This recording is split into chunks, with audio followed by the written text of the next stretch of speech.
नमस्कार साथियों इस टॉपिक में हम एक अवैध कब्जा हटवाने से संबंधित जो नया कानून आया है BNSS, ठीक है, उस सेक्शन 164 के बारे में बात करेंगे, जो कि 164 जो है वो आपका अवैध कब्जा हटवा सकता है या कब्जा संबंधी विवाद जो हुआ है वो हटवा सकता है। ठीक है, अगर आपको समझ नहीं आया है तो आप ये समझ लीजिए कि धारा 164 जो नई है CRP यानी कि BNSS की, ठीक है ना, उसमें किस प्रकार के कब्जा हटाएंगे। देखिए साथियों, जैसे मान लीजिए ये एक्स प्रॉपर्टी है, इस पर आप भली बात रह रहे हो, किसी व्यक्ति ने आकर आपको यहाँ से खदेड़ फेंक दिया कि हमारा है। मान लीजिए कई बार बंटवारा नहीं होता है, मेड़बंदी का संबंधित सीमांकन से संबंधित मान लीजिए विवाद रहता है लोगों में, तो इन्हें आपको खदेड़ फेंक दिया यहाँ पर, ठीक है, हटा दिया।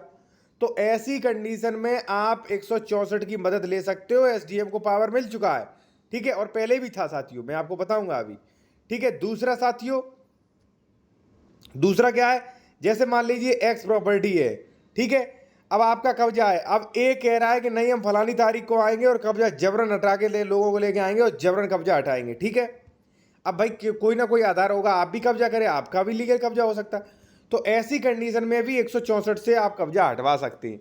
अब क्या कहती है ये BNSS की नई धारा 164, वो आप जान लीजिए इस नया कानून में क्या प्रावधान है।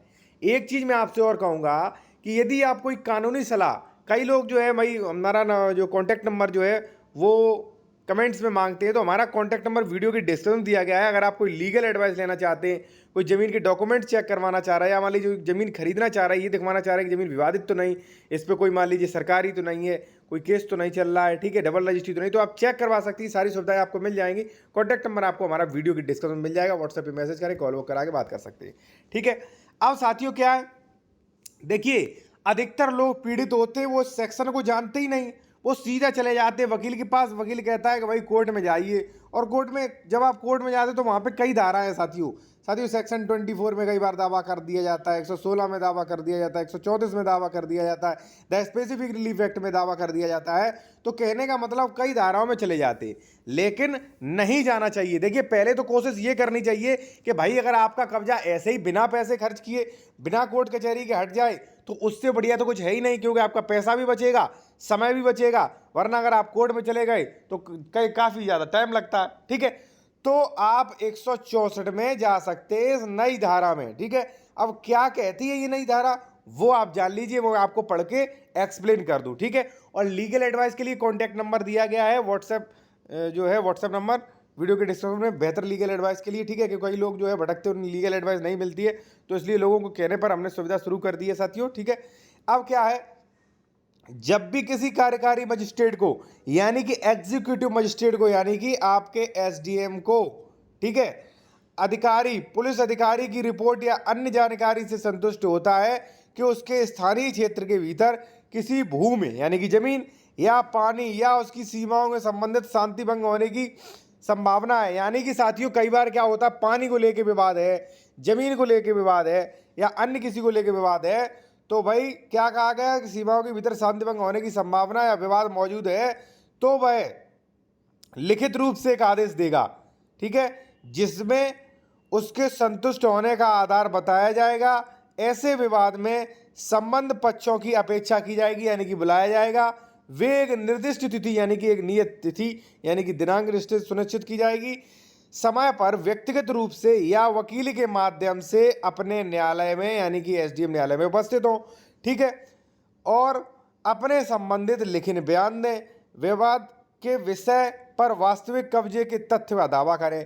यानी कि भाई ये एग्जीक्यूटिव मजिस्ट्रेट करेगा, ये यानी कि SDM है वो। यहाँ पर रेगुलर सूट फाइल नहीं होगा, ध्यान दे, रेगुलर सूट फाइल नहीं होगा कि महीनों आपको सालों वो लगेगा, नहीं लगेगा ये। ठीक है, इसीलिए तो मैं सेक्शन ये बता रहा हूँ आपको।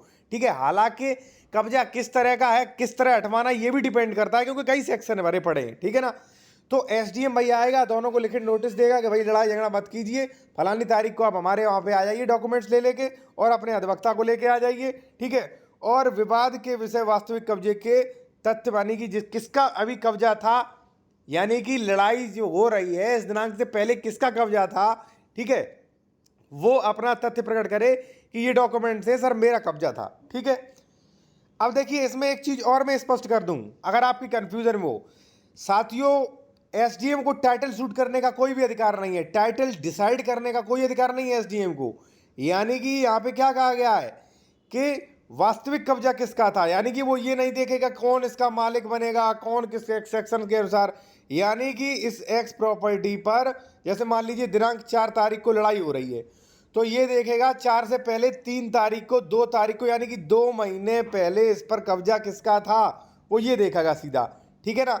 कई बार क्या होता है, देखिए ऐसा है, जैसे मान लीजिए मैं हूँ, मेरी ज़मीन है एक्स, मेरा बंटवारा नहीं है, मेरा कोई संबंध है, तो मुझे कोर्ट जाना चाहिए। अगर मैं जबरन एक्स को घसीट के इधर फेंक दिया तो एक्स इसका मदद ले सकता है। ठीक है। और कोई भी कंफ्यूजन हो तो लीगल एडवाइस के लिए कॉन्टैक्ट नंबर वीडियो डिस्क्रिप्शन में मेंशन किया गया है। अब देखिए ये हो गया, नहीं समझ में आया तो कोई दिक्कत नहीं। अब ये फोर्थ पॉइंट आप समझिए, इसमें आपको पूरी जानकारी मिल जाएगी।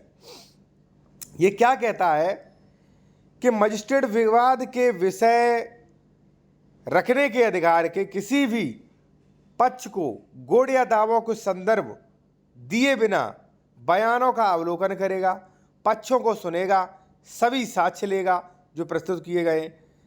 वे ऐसे अतिरिक्त साक्ष्य यदि कोई हों जो उन्हें आवश्यक समझे, यदि संभव हो तो यह निर्णय लेगा कि क्या उपधारा 1 यानी कि इसके तहत उसके द्वारा दिए गए आदेश की तिथि पर किसी पक्ष और किस पक्ष का कब्जा था विवाद का विषय।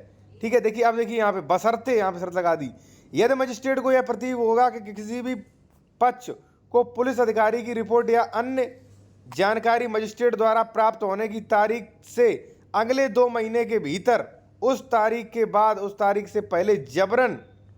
अब देखिए इसमें क्या लिया गया, यानी कि एक्स का कब्जा था, आज विवाद हो रहा, तो वो ये देखेगा, यहाँ पे देख सकते हो कि हमें जानकारी प्राप्त हो रही है आज, तो 2 महीने के भीतर या उस तारीख के बाद, ठीक है, उस तारीख से पहले जबरन, यानी कि किसका कब्जा था 2 महीने तक। ठीक है ना। वो ऐसा नहीं देखेगा, मान लीजिए ए ने उठा के एक्स को फेंक दिया, अब ए का कब्जा हो गया, ठीक है ना, अब एक्स जा रहा है बेचारा, दर दर की ठोकरें खा रहा है, तो वो नहीं, तो एसडीएम ये देखेगा 2 महीने पहले किसका कब्जा था यहाँ पे, तो 2 महीने पहले कब्जा था एक्स का। ठीक है। ए ने जबरदस्ती उसे बाहर खदेड़ा था, तो यहाँ पे उसे कब्जा दिलाएगा। यहाँ पे देख लीजिए जबरन गलत तरीके से बेदखल कर दिया है, तो धारा 1 के तहत, यहाँ पे देखिए साथियों, सॉरी मैं बताता हूँ, उपधारा 1 के तहत आदेश अनुसार वह पार्टी को इतना बेदखल कर सकता है जैसे कि उपधारा 1 के तहत आदेश तारीख पर वह पार्टी उसके कब्जे में थी। ठीक है। अब देखिए भाई मान लीजिए उसे कब्जा ले लिया, अब ए को कोई दिक्कत है तो भाई 116 का दावा करे, जाके 117 का दावा करे, सेक्शन 24 का दावा करे, सेक्शन 134 का दावा करे, या specific relief act 5 title shoot डाले, भाई जा और अपना डिसाइड करा के ला। ठीक है ना। जबरन कब्जा नहीं कर सकता है। ठीक है जी। तो साथियों इस धारा से आप लाभ ले सकते हैं। और कोई भी मान लीजिए, कई लोगों का क्या होता है कि उन्हें लीगल एडवाइस नहीं मिलती है भाई, ठीक है, अच्छी कानूनी सलाह नहीं मिलती है, एडवोकेट जो होते हैं उन्हें जानकारी नहीं होती है डिस्ट्रिक्ट के एडवोकेट्स को, ठीक है, या एडवोकेट सही से बात नहीं करते, तो ऐसे में आप मुझसे भी लीगल एडवाइस ले सकते हैं। कॉन्टैक्ट नंबर आपको वीडियो के डिस्क्रिप्शन में मेंशन किया गया। साथियों धन्यवाद।